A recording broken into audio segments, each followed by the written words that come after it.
Okay class, now it's our next chapter is state of matter. इसमें देखते हैं हम लोग क्या क्या कंसीडर कर रहे हैं। आज हम कंसीडर करेंगे इसमें सबसे पहले हमारे पास, देखो हमने पहले पढ़ा था केमिकल बॉन्डिंग के बारे में कि किस तरीके से केमिकल बॉन्डिंग होती है।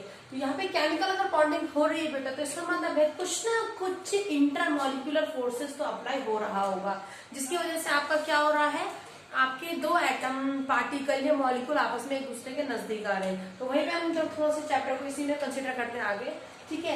यानी मैटर की कौन कौन सी स्टेट्स हो सकती हैं। यानी आपको अब वैसे तो आप जानते हो कि आपका जो state of matter is divided into 3 part, solid, liquid और गैसेस में डिवाइड होता है। लेकिन अब हम देखते हैं हमारे पास जो स्टार्टिंग की गई है वो की गई है इंटरमॉलिक्यूलर फोर्सेस के बेस पे आपका जो है स्टेट ऑफ मैटर किस तरीके से क्लासिफाई किया जाएगा, ठीक है। पहले हम समझ लेते थे इंटरमॉलिक्यूलर फोर्सेस क्या होता है। हम बात कर रहे हैं एटम के पार्टिकल के बाइंड होने की, और जब कोई एटम पार्टिकल बाइंड होता है तो उसमें अट्रैक्टिव फोर्स पाया जाता है। तो उस अट्रैक्टिव फोर्स को हम लोग वन डर वाल फोर्स के नाम से जानते हैं। अगर मैं इलेक्ट्रोस्टैटिक फोर्स बोलूंगी बेटा तो वर्ड गलत हो जाएगा, क्योंकि इलेक्ट्रोस्टैटिक फोर्स दो चार्जेस के बीच में होता है, पॉजिटिव या नेगेटिव के बीच में। तो यहाँ पे हमारे पास इसको हम अट्रैक्टिव फोर्स कहेंगे, तो इन केमिस्ट्री लैंग्वेज हम उसको थोड़ा सा नाम चेंज कर देते हैं। जैसे पहले हम कह रहे हैं वन डर वाल फोर्सेस कहा जाता है उसे अट्रैक्टिव फोर्सों को, ठीक है। यहाँ पे वन डर वाल फोर्स के कुछ टाइप दिए गए हैं। जैसे फर्स्ट टाइप है डिस्पर्जन फोर्स, उसे लंदन फोर्स के नाम से भी जाना जाता है। बेसिकली वो आपका एटम्स या नॉन पोलर के बीच में होता है। जैसे एटम्स यानी H2 के बीच में, नॉन पोलर के बीच में आपका क्या पाया जाएगा, जैसे हमारे पास HCl is a polar, CH4, ठीक है, या आपके पास CCl4, इसमें जो पाया जाएगा वो क्या होगा, आपके पास डिस्पर्जन या लंदन फोर्स होता है। इसमें एक्चुअल में होता है क्या, देखो अब आपको अगर मैम इसमें डिस्पर्जन लंदन फोर्स है क्या, आपके पास दो एटम दिए गए हैं। तो दो एटम दिए गए हैं, तो ये रहा हमारे पास इलेक्ट्रॉन, ये रहा इसके इलेक्ट्रॉन। क्या एक सिंगल इलेक्ट्रॉन रिवॉल्व कर रहा होगा, नहीं। अगर दो एटम है, दो एटम के सिंगल ही आपके इलेक्ट्रॉन रिवॉल्व नहीं कर रहा होगा। तो क्या होता है, रिवॉल्व करते करते करते क्या होता है, मान लीजिए ये इलेक्ट्रॉन आपका चले गया इस तरफ, तो इलेक्ट्रॉन की डेंसिटी आपकी इस तरफ चली गई, ठीक है। ऐसे घूमते घूमते घूमते घूमते इस इलेक्ट्रॉन की डेंसिटी आ जाती है आपकी यहाँ पर। जैसे इलेक्ट्रॉन की डेंसिटी यहाँ पे आती है, सडन वो अट्रैक्शन क्रिएट कर देते हैं, और उसमें उसी अट्रैक्शन को कहा जाता है डिस्पर्जन फोर्स, क्योंकि हम जानते हैं इलेक्ट्रॉन रिवॉल्व कर रहे हैं। जैसे वो तुरंत आपका इलेक्ट्रॉन का क्लाउड जैसे नजदीक आता है पॉजिटिव चार्ज के, तुरंत वैसे ही आपका अट्रैक्शन यहाँ पे क्रिएट हो जाता है, उसे हम डिस्पर्जन फोर्स कहते हैं।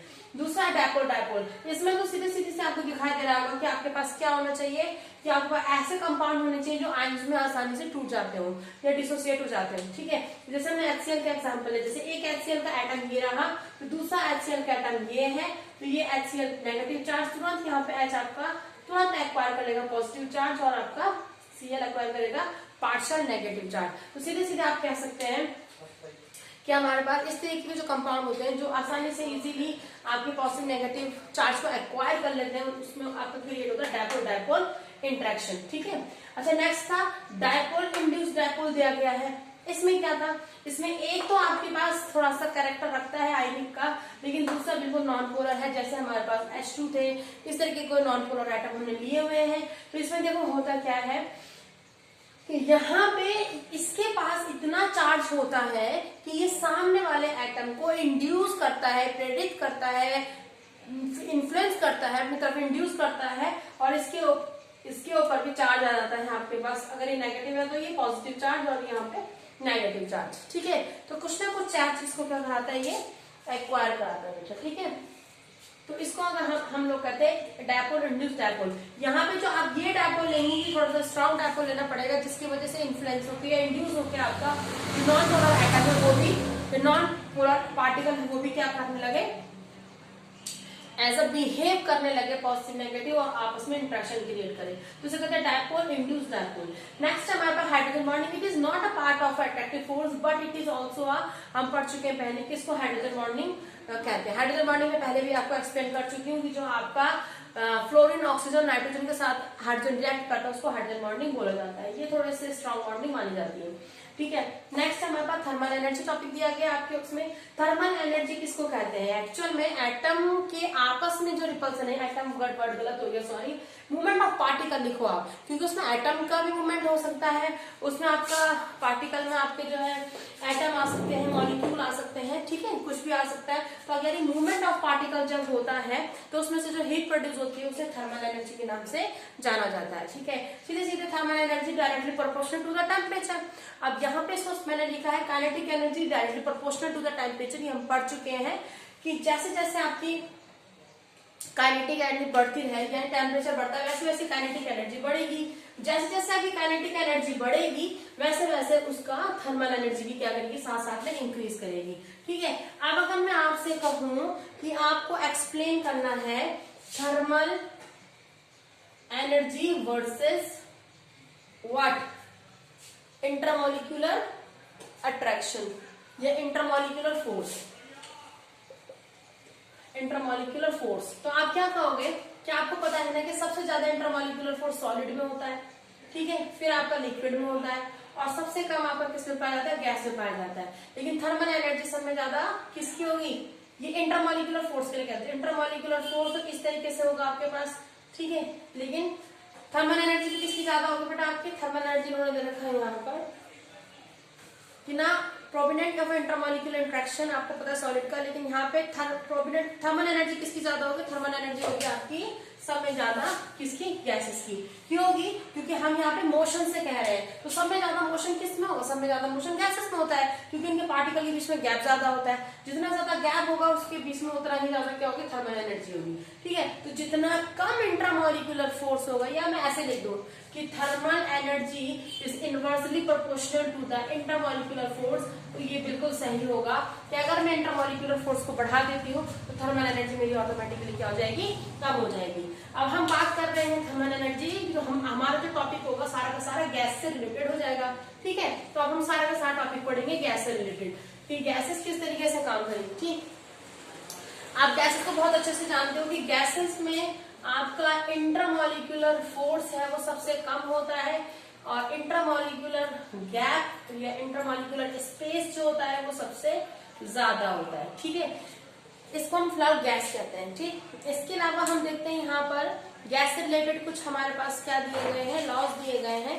जैसे गैसेस के बारे में दिया गया है, आप जानते हो गैसेस आर हाईली कंप्रेसिबल, उसे आसानी से कंप्रेस किया जा सकता है, वो आपका इक्वली प्रेशर डायरेक्शन से एक्सर्ट करता है। Gases have much lower density, इसकी डेंसिटी सॉलिड लिक्विड से कम होती है। इसे वॉल्यूम और शेप जो है इसका कोई फिक्स नहीं होता है, ठीक है। Now gases mix evenly and completely in all proportional without any mechanical add, कि बिना किसी उसके भी हम लोग क्या कर सकते हैं, गैसेस को आसानी से मिक्स कर सकते हैं। यहाँ पे इन्होंने दे रखा है कि गैसेस सिंप्लिसिटी ऑफ गैस, तो बहुत आप जानते हैं बहुत सिंपल, लेकिन यहाँ पे कुछ रिलेशन निकल के आते हैं जो गैसेस को वो करते हैं, मतलब एक्सप्लेन करते हैं या मेजरमेंट करते हैं। जैसे हमारे पास है वॉल्यूम, हमारे पास टेम्परेचर और प्रेशर, इन तीनों से रिलेटेड हमारे पास कुछ रिलेशन निकल के आए हैं। देखते हैं सबसे पहला रिलेशन जो दिया है वो गैसेस लॉ इनको हम कहते हैं। तो पहला गैसेस लॉ में पहला हमारे पास है first gas law is your Boyle's law. I hope आप भूले नहीं होंगे बॉयल्स लॉ को।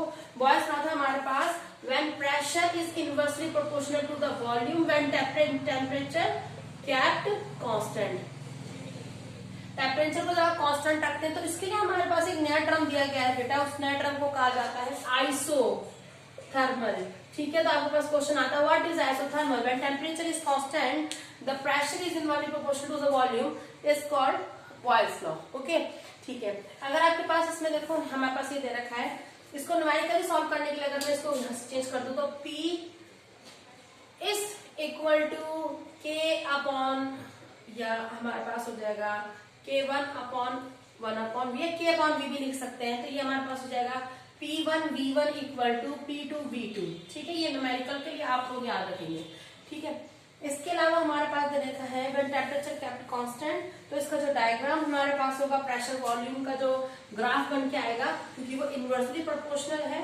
तो वॉल्यूम अगर मैं 1/V ले लूँ, यहाँ पर प्रेशर P ले लूँ, तो ये टेम्परेचर के हिसाब से ऐसे वैरी करेगा, ठीक है।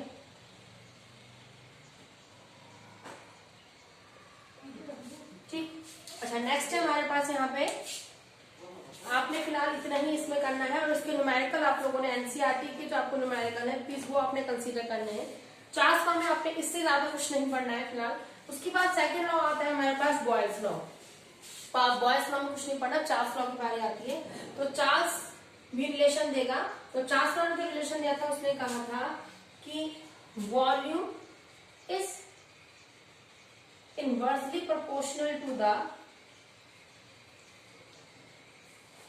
एक मिनट, वॉल्यूम, हाँ yes it is, volume is directly proportional to the temperature. Volume किस पे डिपेंड करता है? Directly proportional temperature. और इस वाले केस में हम प्रेशर को कांस्टेंट रख रहे हैं, तो आ जाएगा term isobar. When temperature kept constant, तो टर्म इज आइसोबार। ठीक है, तो हम इसको लिख देंगे for numerical value T1 V1 T1 equal to V2 T2, और इसको लिख देंगे V डायरेक्टली प्रोपोर्शनल यानी इक्वल टू K T। ठीक है बेटा, तो ये न्यूमेरिकल वैल्यू सॉल्व के लिए आएगा आपके पास। ठीक, इसके बाद हम लिखेंगे यहाँ पर नेक्स्ट है हमारे पास एब्सोल्यूट जीरो। किसको कहते हैं? एब्सोल्यूट जीरो हो जाएगा हमारे पास। एब्सोल्यूट जीरो का मतलब है कि 0 डिग्री सेल्सियस इक्वल टू हो जाएगा हमारे पास -273.115। ठीक है, या -273 को हम लोग एब्सोल्यूट जीरो कहते हैं। ठीक, इसके बाद हमारे पास एक गैलुसेक का हमारे पास एक रिलेशन दिया गया है। गैलुसेक ने क्या कहा था? गैलुसेक का रिलेशन भी देख लेते हैं। गैलुसेक ने क्या कहा था? ये रिलेशन है टेम्परेचर और प्रेशर के बीच में। गैलुसेक, ठीक है, इसने दिया था कि pressure is directly proportional to the temperature where volume kept constant. Volume को कांस्टेंट रखेंगे तो इसे बोलते हैं आइसोटोप। ठीक है, आइसोटोप के नाम से जाना जाता है, कोड भी पढ़ते हैं इसे। ठीक है, अब यहाँ पे बस P equal to K T। ठीक है, तो हो जाएगा P upon P1 equal to P2 upon T2। ठीक है, इसके आपने सिर्फ इसके बेस पे न्यूमेरिकल देखेंगे आप। ठीक, इसके बाद आता है एवोगैड्रो लॉ। तो एवोगैड्रो ने क्या कहा था? एवोगैड्रो ने हमारे पास लिया है कि volume is directly proportional to number of moles. इसने गैस को डिफाइन किया नंबर ऑफ मोल्स के हिसाब से। तो हमारे पास अगला रिलेशन जो निकल के आता है वो आता है V is equal to K और N। ठीक है, अब इसमें एक बात और याद रखेंगे, हमारे पास STP करके दिया होता है, स्टैंडर्ड टेम्परेचर प्रेशर। तो टेम्परेचर यहाँ पे आप 273 रखते हैं, और प्रेशर जो आप रखते हैं बेटा वो होना चाहिए आपका स्टैंडर्ड प्रेशर की बात की जा रही है, तो प्रेशर लिया जाता है 1 atm। ठीक है, या 1 बार लिया जाता है। ठीक, इसके बाद हम पढ़ते हैं आइडल गैस इक्वेशन किसको कहते हैं। अच्छा, यहाँ पे एक और चीज है, नंबर ऑफ मोल्स निकालने के लिए नंबर ऑफ मोल्स कैसे निकाला जाते हैं? Number of moles equal to होता है mass of gas upon molar mass. ठीक है, तो आप इससे आसानी से निकाल सकते हैं। ठीक, आगे चलते हैं। आगे हमारे पास है नेक्स्ट टॉपिक है हमारे पास आइडल गैस इक्वेशन किसको कहते हैं।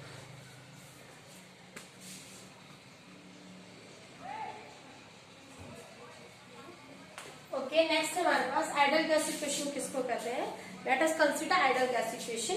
तो इसमें हमारे पास 3 लॉस को मिलाया गया है। बॉयल्स लॉ, बॉयल्स लॉ ने क्या कहा था? बॉयल्स लॉ ने कहा था हमारे पास V is inversely proportional to pressure, और चार्ल्स ने कहा था V is directly proportional to temperature, और एवोगैड्रो ने कहा था हमारे पास V is directly proportional to N। और इसको अगर सबको मिला दो तो V इज हो जाएगा हमारे पास NT, और P इसको अगर मैं कर दूं तो PV NT, और इस साइन हटाते तो PV इक्वल टू NT और R। तो R is a proportionality constant. ठीक है, तो यहाँ पे R की वैल्यू दी गई है हमारे पास। R को बेटा यहाँ पे R को गैस कांस्टेंट भी कहते हैं। ठीक है, और इसकी पर्टिकुलर वैल्यू होती है 8.314 जूल पर केल्विन और पर मोल। ये आपने यूनिट भी याद रखनी है इसकी। ठीक है, इक्वेशन ऑफ स्टेट हो गया। ठीक है, आपके पास में कहते हैं universal, it is also called universal gas constant. R को एक गैस कांस्टेंट भी कहते हैं, यूनिवर्सल गैस कांस्टेंट भी कहा जाता है, इसी को आइडियल गैस इक्वेशन भी कहते हैं हम लोग, ठीक है। इसके अलावा एक और है हमारे पास कंबाइंड गैस इक्वेशन के नाम से आती है न्यूमेरिकल सॉल्व करने के लिए, कंबाइंड गैस इक्वेशन, ठीक है। तो इसमें लिखेंगे P1 V1 upon T1 equal to P2 V2 upon T2, ठीक है। इट्स फॉर योर न्यूमेरिकल, तो आप इसको न्यूमेरिकल के लिए आप लोग अच्छे से देख लेंगे, तो मैं लिख रही हूँ जितने भी ब्लैक बोर्ड पे जितने भी आपके ये एग्जाम्पल वाले क्वेश्चन है, प्लीज आप इन्हें जरूर कंसीडर कर लें, ठीक है। अब आपके पास यहाँ क्या है, density and molar mass of a gases state. Density और मोलर मास कैसे निकाला जाता है, देखो वो देख लेते हैं थोड़ा सा यहाँ पे। देखो इन्होंने कहा आइडियल गैस इक्वेशन हमारे पास दिया था कि NV equal to P upon RT, ये आपको यहाँ पे इस तरीके से गिवन है, ठीक है। आपने N को रिप्लेस कर देना है यहाँ पे small n upon capital N, यानी इसको खोल देंगे हम, PV इक्वल टू NRT को थोड़ा अरेंज करके लिखा गया है। अब आपने n की जगह में m और n को रख देते हैं, तो ये हो जाएगा हमारे पास MV इक्वल टू P और RT, ठीक है। और आप जानते हो कि डेंसिटी इक्वल टू होता है मास अपॉन वॉल्यूम, तो इसकी जगह पे आपका क्या आ जाएगा, T आ जाएगा, तो हो जाएगा D upon M equal to P upon RT। और अगर मुझे यहाँ पे मास निकालना है तो ये हमारे पास हो जाएगा DRT अपॉन T। ये हमारे पास किसी भी गैस का मास निकालने के लिए फॉर्मूला होगा in the sense of density, ठीक है। ओके बेटा, इसके बाद ये टॉपिक है एक Dalton law of partial pressure. फिलहाल इसको देखो, इन्होंने यहाँ पे दिया Dalton law of partial pressure के अकॉर्डिंग ये कहा गया है, जॉन डाल्टन ने कहा था कि total pressure exert of a mixing of a non reacting gases is equal to the sum of a partial pressure of individual gas. यानी अगर आप किसी का भी टोटल प्रेशर निकालते हो तो वो उसके नॉन रिएक्टिंग गैसेस आपस में रिएक्ट नहीं करनी चाहिए। जैसे मैंने हाइड्रोजन ले ली, जैसे मैंने हीलियम ले लिया, जैसे मैंने आर्गन ले लिया, ऐसी गैसेस लेनी है। और अगर आप उनका टोटल प्रेशर निकालते हैं तो वो उसके पर्टिकुलर एक इंडिविजुअल के पार्शियल प्रेशर के बराबर होगा।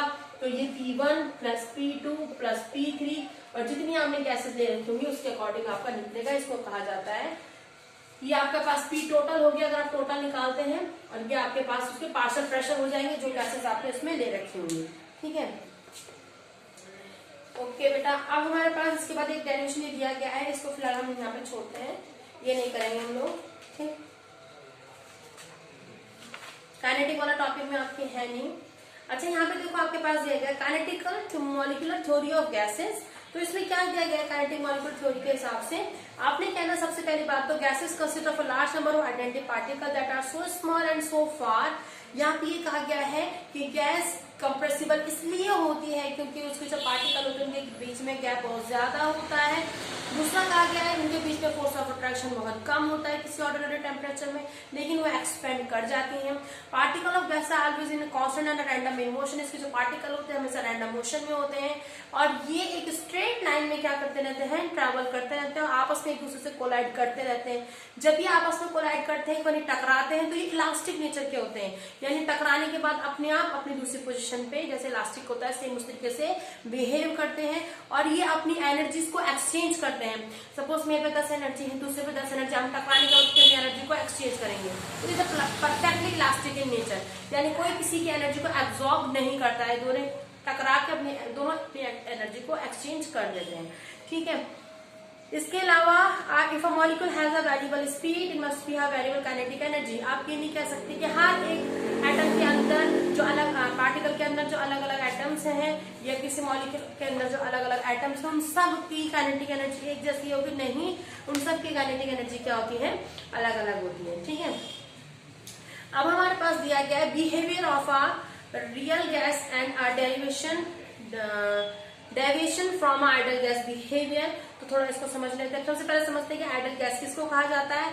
आइडियल गैस उसको कहते हैं जो फॉलो करता है PV इक्वल टू nRT को, उसको आइडियल गैस इक्वेशन कहा जाता है। लेकिन याद रखेंगे कोई भी gas PV equal to nRT को फॉलो नहीं करती है, कंप्लीटली फॉलो नहीं करती है, ठीक है। कुछ न कुछ उसमें डेविएशंस आते हैं। डेविएशन के इन्होंने यहाँ पे कारण दिए हैं देखो यहाँ पे आपको डायग्राम, मैं बताती हूँ आपको ब्लैक बोर्ड पे। इस तरीके से आपके पास डेरिवेशन दिया गया है। यहाँ पे आपने सिंपली इतना याद रखना है कि आइडियल गैस इक्वेशन वो होती है जो ओबे करती है चार्ल्स लॉ, बॉयल्स लॉ और आपकी गैस इक्वेशन को, आइडियल गैस इक्वेशन को। यहाँ पे इन्होंने कहा गया है कि देखो जब हम कैलकुलेट करते हैं तो हमारे पास जो मेजरमेंट आती है उसमें तो डेरिवेशन आता है। अगर हम ग्राफ बना रहे हैं पी और वी का, ठीक है, ये हमारे पास आइडियल गैस है जो आइडियल गैस होनी चाहिए, वैसे होती है नहीं, तो आइडियल गैस के बारे में दिया गया है नहीं यहाँ पर। तो हमारे पास जो गैसेस दी है ये तो इस तरीके से कर्व जाता है, इस तरीके से हमारे पास कर्व जा रहा है। जैसे क्या है CH4 का ये कर्व थोड़ा सा गया है हमारे पास इसका, और यहाँ पे डायरेक्टली प्रोपोर्शनल है हमारे पास हाइड्रोजन, ये प्रोपोर्शनल है हमारे पास He, ठीक है। तो ये आपके पास जो कर्व ये डेविएशन दिखाई दे रहा है इसको कहा जाता है नेगेटिव डेविएशन, ठीक है। इससे आपको ये पता चल रहा है कि किसी भी परफेक्टली कंडीशन में कोई भी गैसेस जो रियल गैसेस हैं वो फॉलो नहीं करती बॉयल्स लॉ, चार्ल्स लॉ को। पहला कारण है why do gases deviate from an ideal behaviour, what are the condition under which gases deviate from identically. तो हमारे पास कुछ कारण दिए गए हैं। जैसे सबसे पहला जो हमारे पास कारण है वो ये था, there is a no force of attraction between the molecule of gas. आप जानते हो कि आइडल गैस का मतलब होता है कि उनके बीच में कोई भी फोर्स नहीं होना, पर क्या ये पॉसिबल है? अरे गैसेस के पार्टिकल में फोर्स हमने नेग्लिजिबल बोला था, ये नहीं बोला है कि बिल्कुल ही नहीं होता है, कुछ ना कुछ तो उसके पीछे फोर्स होता है ना। दूसरा, volume of a molecule is negligible, small is a composition to space occupied in a gas. तो यहाँ पे कहा गया कि कुछ ना कुछ उसके वॉल्यूम में भी चेंजेस आते हैं और उसी वॉल्यूम के चेंजेस को हम यहाँ पर जो लिख रहे हैं उसे कहा जाता है देखो यहाँ पे क्या करेक्शन, क्या करेक्शन किया गया है। देखो यहाँ पे आपने ये समझना है, पहले मैं आपको बता दूं, इन शॉर्ट में आप ये याद रखेंगे कि कोई भी सारी की सारी जो गैसेस है वो आइडल नहीं होती है। आइडल का मतलब होता है कि उनके बीच में फोर्स ऑफ अट्रैक्शन ना के बराबर 0 होना चाहिए, ठीक है, और वो आपके जो वॉल्यूम होते हैं वो बिल्कुल भी वॉल्यूम उनका कंसिडर नहीं होना चाहिए, वॉल्यूम कंसिडर नहीं होता है। तो यहाँ पे दो चीजें थोड़ी एक्सेप्शनल हो गई हैं। कोई भी गैस ऐसी नहीं है जिनके बीच में फोर्स ऑफ अट्रैक्शन बिल्कुल 0 हो। कोई भी गैसेस के पार्टिकल हम लिखते हैं तो उनको हम लिक्विड में कन्वर्ट कर रहे हैं ना, तो इसका मतलब पार्टिकल कहीं ना कहीं एक्सेस तो कर रहे हैं, भले ही फोर्स ऑफ अट्रैक्शन है लेकिन बहुत ज्यादा नहीं, कम है तो सही ना। ये कहता है कि आइडल उसको कहा जाएगा जो कंप्लीटली 0 होगा। तो यहाँ पे आइडल गैस इक्वेशन कोई भी आइडल गैसेस नहीं होती है, तो ज्यादातर मतलब रियल गैसेस होती है। थोड़ा सा उसकी जो हमारे पास डेरिवेशन था PV इक्वल टू nRT, तो मैं आपको ज्यादा नहीं लिख रहा हूँ, इस पर आपको सीधे लिखना है कि PV इक्वल टू nRT जो हमारे पास रिलेशन था आइडल गैस इक्वेशन। हम थोड़ा सा उसमें चेंजेस कर रहे हैं P में और V में। यहाँ पे हम क्या कर देते हैं, प्रेशर में जोड़ देते हैं, प्रेशर में जोड़ देते हैं extra pressure, P equal to A N square upon V square, और ये तो प्रेशर में ऐड कर दिया। और वॉल्यूम में हम कर देते हैं कुछ माइनस, जैसे माइनस कर रहे हैं यहाँ पे N और B। ये A और B आपके पास कांस्टेंट वैल्यू होती है, ठीक है, इसमें से आप इसको माइनस कर देंगे तो ये आपके पास निकलेगी रियल गैस इक्वेशन की, रियल गैस इक्वेशन, ठीक है। आपने फिलहाल इसको इतना ही लर्न करना है जितना मैंने लिखा है, ठीक है, ओके। नेक्स्ट आपके पास कंप्रेसिबिलिटी फैक्टर किसको कहा जाता है, आपके पास दिया गया है व्हाट इज कंप्रेसिबिलिटी फैक्टर। थोड़ा इसको देख लेते हैं, कंप्रेसिबिलिटी फैक्टर है क्या। Also at a low temperature intermolecular force becomes significant as a molecule travel with a low average